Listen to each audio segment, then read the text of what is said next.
daughter of one of the Strollway investors, who loved the building dearly, yet did not want to maintain the burden of upkeep. He saw the building not only for its profit-making potential, but for its historical value. Tom Atkins' ties to Columbia are rooted much deeper than his commercial real estate ventures. He was raised in Columbia by his father, who was a prominent businessman in the community. His grandfather, a farmer, also ran successful companies that supplied animal feed and chemical supplies to fellow farmers. Tom Atkins graduated from Hickman High School in Columbia and attended the University of Missouri. His wife, Linda Holman, whom he had met in kindergarten, was also a native Columbian, attending Hickman High, Christian College, now known as Columbia College, and then finishing her degree at the University of Missouri.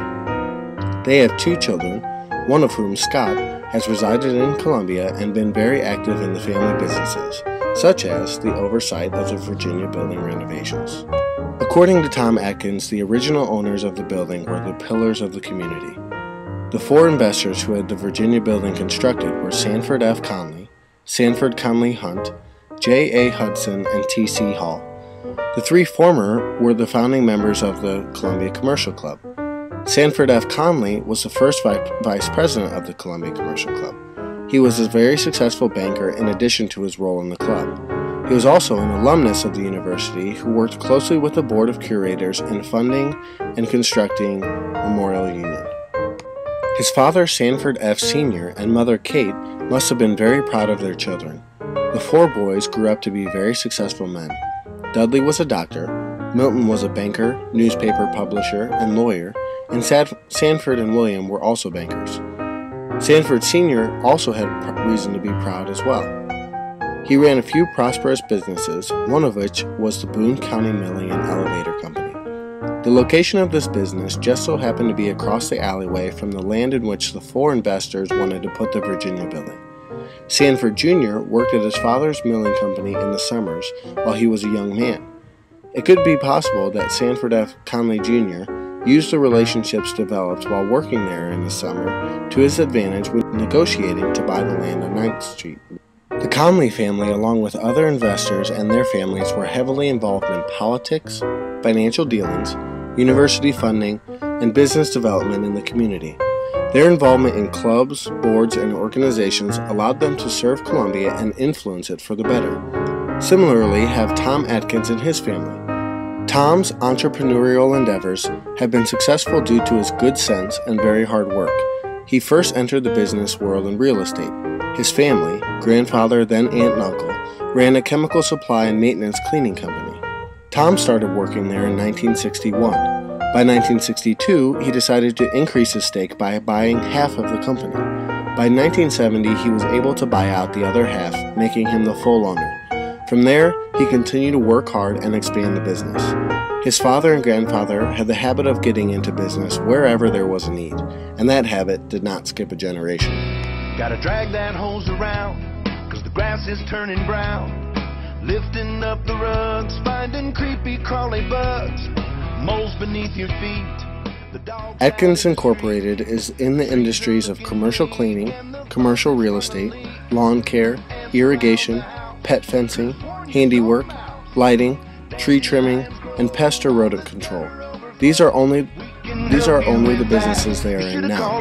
They have dropped out of a few other industries such as chemical, fire protection, and residential cleaning services. In addition to Tom's involvement in the Columbia business world, he has been an influential member of the community. Like many businesses in Columbia, Atkins Incorporated is a registered member of the Columbia Chamber of Commerce, the modern-day version of the Columbia Commercial Club. While many businesses are members of the club, not as many had the involvement that Tom Atkins did. In fact, similarly to J. A. Hudson, owner of the Virginia Building and first president of the Commercial Club, Tom was the president of the Columbia Chamber of Commerce.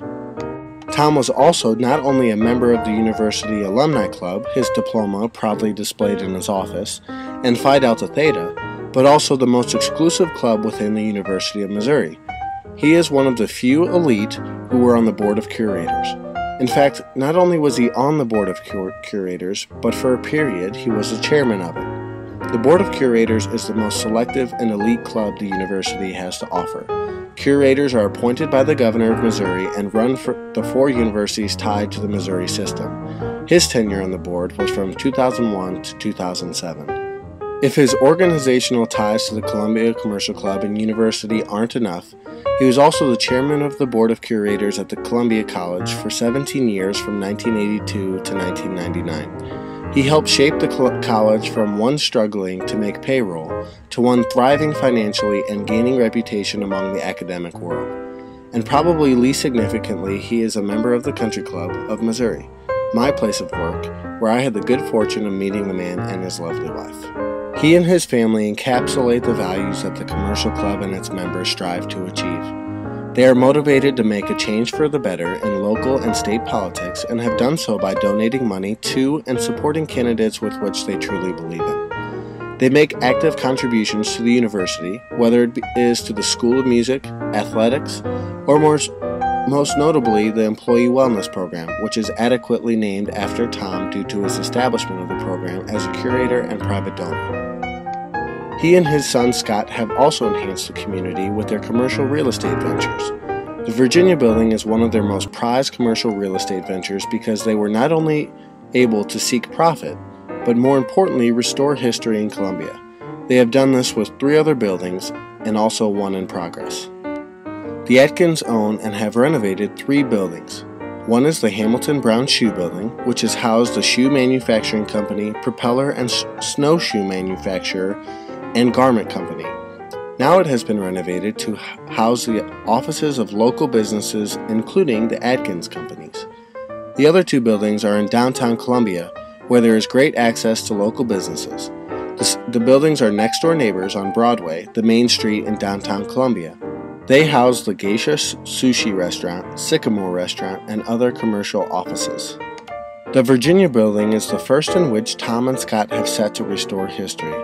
The reason for doing so is that in the 1960s, James Butcher, Clarence Hartman, Harold Reich, James Holt, and Troy Newman, also known as the Strollway investors, bought the building wanting to modernize it. They made major renovations to shrink the size of the windows and make it an indoor mall as opposed to shops with outside access. James Butcher, the spokesman of the group, said he wanted to get rid of the early 20th century trend of false storefronts. This statement is ironic because the Strollway investors were putting on just what they claimed to be getting rid of, false fronts. The Atkin boys realized this because they successfully removed the Strollway's false front to restore the building to its former glory. As this year is the 100-year anniversary of the construction of the Virginia Building, it is appropriate that its history be admired to pay tribute. The building has been closely related to people of power and influence in Columbia. Those people of power and influence have had strong hand in politics and business. They have been strong members of clubs and organizations such as Chamber of Commerce or Commercial Club, University of Missouri, or leadership boards for successful companies. While I used to think that many people join clubs because they need things to pass the time, I now realize that the benefits of clubs often outweigh the dues. They are a means through which people can grow, network, and define their legacy.